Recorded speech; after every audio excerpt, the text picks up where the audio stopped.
നമുക്ക് പലപ്പോഴും ചില കാര്യങ്ങളിൽ നമ്മുടെ ടീച്ചേഴ്സിനോടോ നമ്മുടെ ഫ്രണ്ട്സിനോടോ നമ്മുടെ ഫാമിലിയിലെ ഏതെങ്കിലും മെമ്പേഴ്സിനോടോ യോജിപ്പോ വിയോജിപ്പോ പ്രകടിപ്പിക്കേണ്ടതായിട്ട് വന്നേക്കാം. അപ്പോൾ നമുക്ക് ഏതെങ്കിലും ഒരു കാര്യത്തിൽ യോജിപ്പുണ്ട് എന്ന് വിചാരിക്കുക. നമ്മളതെങ്ങനെയായിരിക്കും പറയുന്നത്?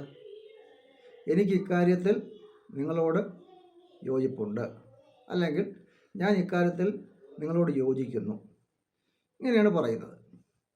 അത് നമുക്കിങ്ങനെ ഇംഗ്ലീഷിൽ പറയാം. ഇത് ഇംഗ്ലീഷിൽ 5 or 6 രീതിയിൽ പറയാം. അതെങ്ങനെയെന്നാണ് നമ്മളിന്ന് പറയാൻ പോകുന്നത്.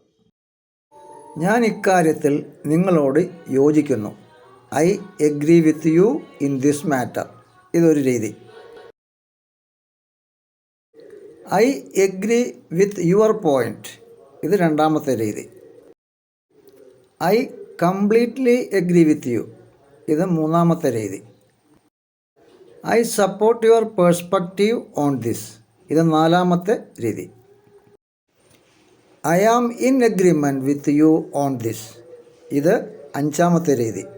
I see eye to eye with you on this. ഇത് ആറാമത്തെ രീതി.